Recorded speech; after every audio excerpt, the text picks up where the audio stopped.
Una jornada en la cual se habló de productividad, también se habló de logística. ¿Cómo nace la idea de esta jornada? Bueno, era la verdad es que el río y la dinámica portuaria forma parte de lo que tiene que ver con la producción agroindustrial de Argentina, ¿no? La producimos en el campo, la manejan las decisiones las toman los ingenieros junto con los productores, pero en algún momento esa producción hay que llevarla donde está el consumidor.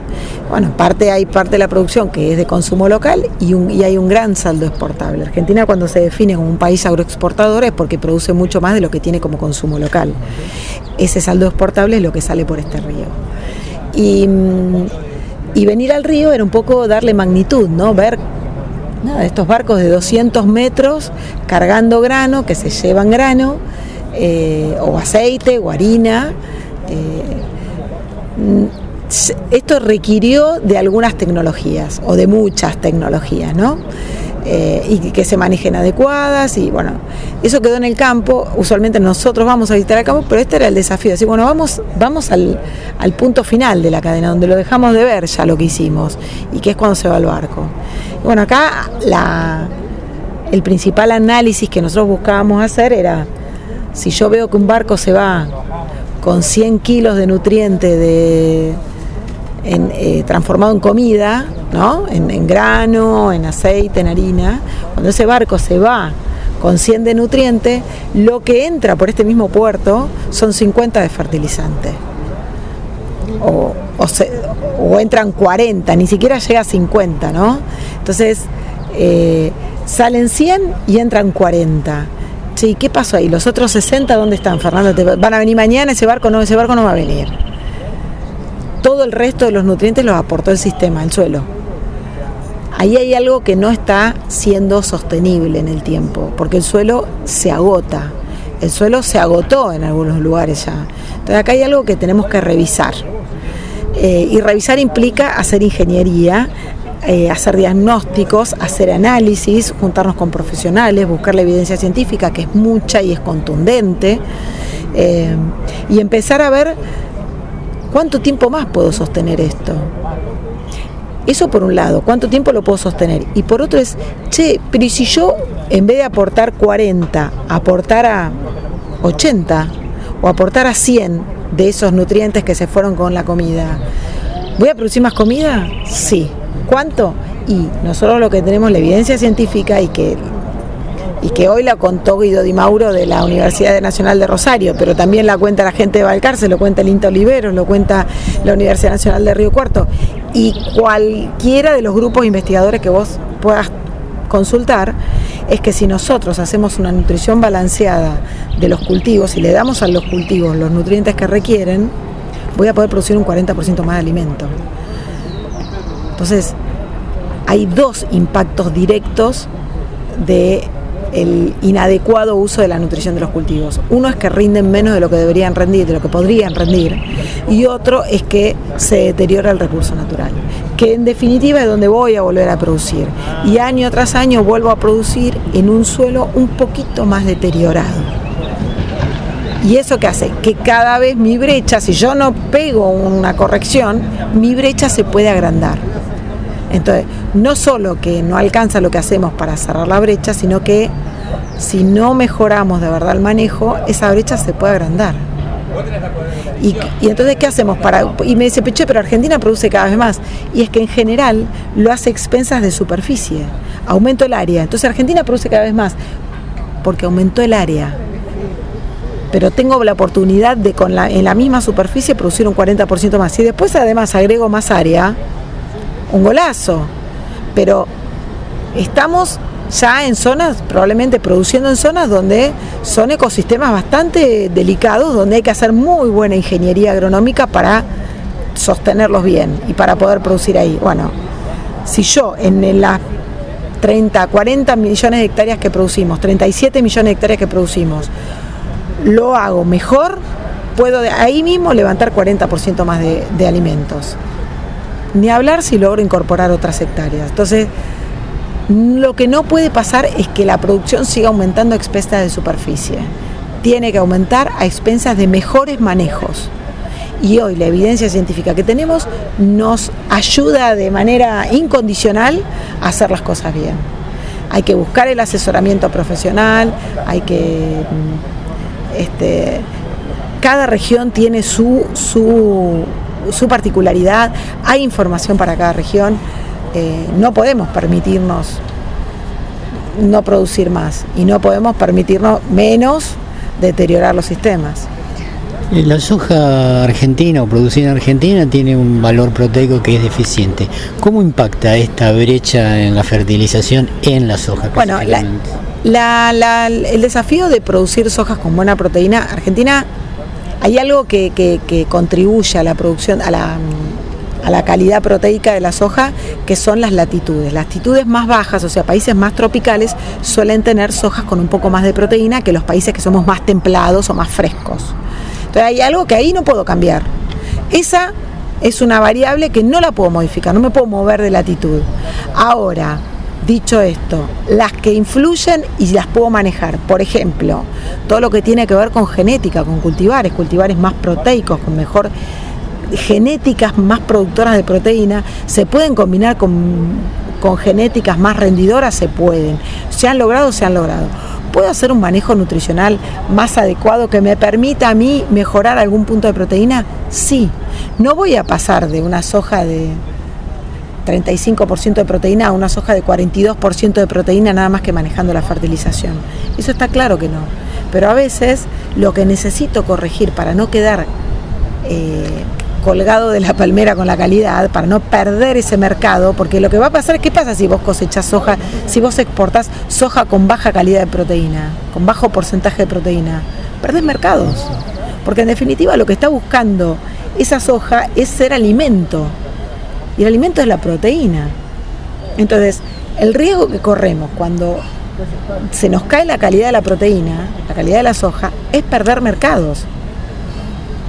Entonces, tenemos que manejar el ambiente, o sea, saber dónde estoy parado, buscar las mejores variedades, que siga habiendo desarrollo genético en soja, y ahí hay todo un tema alrededor de la propiedad intelectual que se tiene que mejorar, porque los semilleros necesitan un contexto para poder tirar al mercado genética, porque si no la pierden y no se justifica la investigación, la inversión. Y tengo que hacer un manejo adecuado de la nutrición del cultivo de soja. Una soja que logra tener buena provisión de fósforo y de azufre y tiene un buen sistema radicular, seguramente va a alojar más nódulos, que son las estructuras que nos permiten capturar el nitrógeno del aire, va a tener mayor capacidad y mejor mantenimiento de esos nódulos, los va a mantener productivos, y cuando absorbe el nitrógeno del aire puede construir proteína, porque la proteína es nitrógeno. Pero la única manera de tener la soja pueda capturar, porque aparte es una ventaja descomunal frente a otras especies, eso lo puede hacer solo la soja. Por eso la soja es un cultivo proteico, porque puede aprovechar el nitrógeno más barato y más abundante del planeta, que es el aire. Entonces, bueno, si la soja logra tener un buen desarrollo radicular, con buena capacidad para poder desarrollar las estructuras que le permiten capturar el nitrógeno del aire, va a ser una soja seguramente con mejor contenido proteico, ¿no? No es la única tecnología, es un conjunto de cosas bien hechas las que tenemos que hacer para tener soja de buena calidad. ¿Cómo impacta la volatilidad del mercado específicamente en el nutriente de fósforo que sabemos que no se produce en Argentina? Bueno, ahí hay un tema, los minerales son un commodity, hay países que tienen yacimientos con ese mineral y son dueños del mineral, y hay otros países que tenemos que comprar ese mineral para poder o producir fertilizante con ese mineral, con esa roca, o comprar fertilizante directamente que traiga ese nutriente. Bueno, Argentina, en el caso del fósforo, para que te des una idea, la magnitud, el volumen de fósforo que requiere una planta es similar, en volumen, expresado en fertilizante, similar al que se requiere para nitrógeno.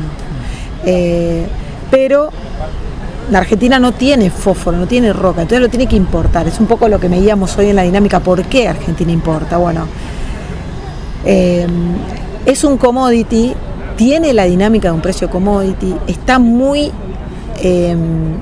muy golpeado por todos los conflictos internacionales que hay. Justamente en los países que hoy están en guerra, en pseudo guerra o en amenaza de guerra o en declaración de guerra, son los países que son dueños de ese mineral. Y si no son dueños del mineral, tienen mucha energía. Entonces, donde hay energía, donde hay gas o donde hay petróleo, se puede producir fertilizante nitrogenado. Con lo cual también son proveedores de nitrogenado. Bueno, toda esa dinámica y ese conflicto a nivel mundial hace que se complique el movimiento de este commodity y que los precios, de repente, todo ese conflicto se refleje en precios. ¿Alguna otra jornada de este tipo para el futuro? Sí, seguramente. Yo la verdad es que me parece que nosotros habíamos hecho esta jornada en el 2012, o sea, hace 13 años habíamos venido al río. No sé por qué después no lo volvimos a hacer, porque es interesante, porque es lindo. A mí me encanta el campo, pero la verdad es que el río es lindo también. Hoy nos tocó un día bárbaro, pero está bueno, porque uno puede ir tomando dimensión de lo que habla, ¿no? O de lo que comunica. Ustedes son muy importantes en todo esto, viste que yo te decía, entiendo que hay productores o decisores que toman decisiones sobre la nutrición de cultivo que por ahí no les llegó la información. Entonces son fundamentales ustedes para poder difundir toda esta evidencia científica. Pero también darle la magnitud nos ayuda a transmitir emociones, ¿no? Saber que la soja que se fue de acá se llevó 100 de nutrientes y cuando lo que tengo para producir solo me va a aportar 40, y ver la magnitud de los barcos y ver la dinámica de los barcos. Esto es una autopista de barcos. Saber que en este puerto se mueve casi la misma cantidad que en el puerto más grande del mundo, nos pone en una situación de compromiso. Argentina produce mucha cantidad de alimento y exporta una gran cantidad de alimento. Produce mucho, pero además exporta. Tiene un saldo exportable muy alto porque cuando nos comparamos en población, nuestro país tiene baja población comparado con otros, ¿no? Entonces, ahí hay algo para corregir, pero que darle la dimensión y verla en vivo me parece que nos ayuda a comunicarlo mejor. Muchas gracias, felicitaciones por la jornada y sobre todo por poner a la logística en la mira, porque creo que es el futuro. Bueno, también nosotros podríamos andar por la ruta, ¿no? Pero ustedes andan mucho también por la ruta. La logística portuaria es toda una cosa de mucha magnitud, ¿no? Esas cintas, ese transporte, esas instalaciones, esos hilos, esas torres, los muelles. Es imponente, pero cuando uno piensa la cantidad de kilómetros que se tiene que mover, tanto el grano para llegar acá, como el fertilizante para llegar a los campos, también la logística de los caminos, cuando hablamos de los caminos rurales, cuando hablamos de la importancia de las rutas, de la seguridad en las rutas, realmente todo eso hace a una gran producción agropecuaria. Pensar que vamos a poder producir en el campo y que no lo vamos a poder sacar, y es impensable. Tengo barcos, tengo un río enorme, una instalación portuaria que me permite sacar las mismas toneladas que el puerto más grande del mundo, pero después no tengo caminos que me conecten, que me macheen el campo con esto, y la verdad es que ahí es cuando uno dice, pero ¿qué pasa con la inversión en los caminos? ¿Qué pasa con la logística? Es re importante.